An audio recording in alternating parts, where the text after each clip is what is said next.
아니 그렇게 요리 잘하는 분이 아니 왜? 라는 좀 의문이 드는 일입니다. 최근에 세계적으로 인기를 끈 프로그램 바로 그 넷플릭스에 뭐 많이들 아시니까 흑백 요리사라는 프로그램 아시죠? 왜 검은 옷 입고 나오고 또 이른바 미슐랭 그 셰프들은 그 흰 옷 입고 나왔던 거기에 한식 대가로 출연한 분이 있습니다. 이 요리사에 대한 소식입니다. 안녕하세요. 나경의 이영숙입니다. 반갑습니다. 이렇게 인연이 돼서 여기까지 와주셔서 정말 감사하고요. 또 오늘 맛있는 음식 많이 준비했으니까 맛있게 드셔주셔서 감사하겠습니다. 아마 홈쇼핑에서도 많이 보셨을 거예요. 한식 대가로 잘 알려진 이영숙 대표. 그런데 저분이 하는 식당 얼마나 잘 될까요? 저런 식당은 돈도 얼마나 많이 벌까요? 했는데 14년째 억대의 빚이 있는데 그걸 안 갚았다. 이런 주장이 나왔어요. 예, 매일신문 단독 보도에 따르면 2010년에 이영숙 대표가 이제 표고버섯 요리로 유명한 분인데 음식점을 준비하는 과정에서 한 표고버섯 조합장 조 씨한테 1억 원을 빌렸다고 합니다.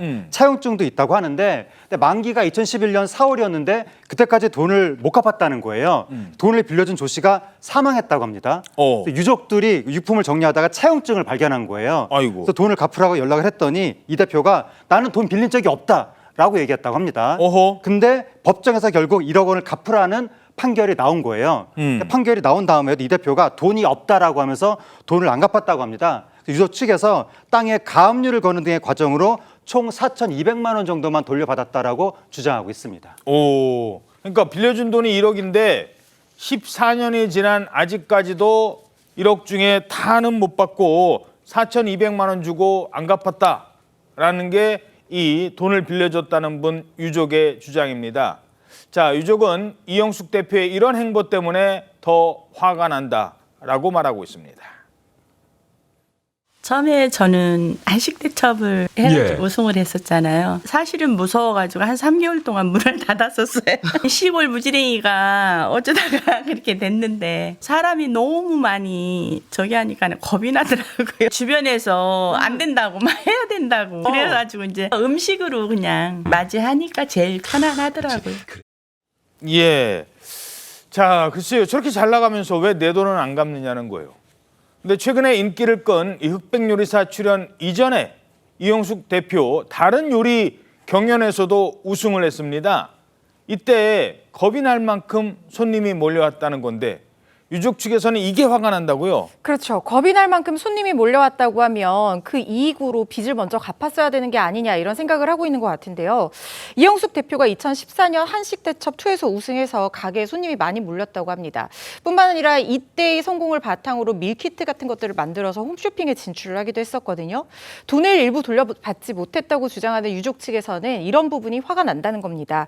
또 이영숙 대표가 한식대첩 우승 상금으로 1억 원을 받았다고 전해지는데 여전히 일부 변제가 이루어지지 않고 있는 상황이고 유족 측에서 2018년 채권 압류 또 추심 명령을 신청해서 이게 인용이 됐는데도 불구하고 집행이 되지 않은 상황으로 보입니다.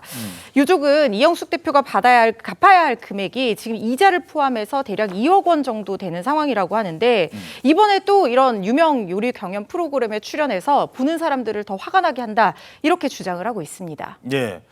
이영숙 대표 입장도 간단하게 좀 들어볼까요? 네, 저희 제작진이 입장을 직접 듣기 위해서 연락을 했는데요. 이 시간 관계상 방송 전에 인터뷰를 하지는 못했습니다. 그런데 이영숙 대표 측의 입장으로 전해진 보도들을 좀 전해드리겠습니다. 한경닷컴을 통해서는 이영숙 대표 측이 이미 빌린 돈을 다 갚았다고 반박을 했습니다. 이영숙 대표 측은 악의적인 비방이라면서 법적 절차를 강구할 방침이라고 밝혔는데요. 또 다른 보도에는 또 다른 입장이 실렸습니다. YTN-N에는 이영숙 대표 측이 재산 압류와 경매 등이 진행되는 과정에서 상환이 어느 정도 해결된 것으로 알고 있었는데 채권자 측과 소통 오류로 상환액이 남아있는 걸 제대로 확인하지 못했다. 추후 변호사를 만나서 채무 등을 확인하고 남은 빚이 있다면 변제 책임을 다하겠다라는 입장을 전했습니다.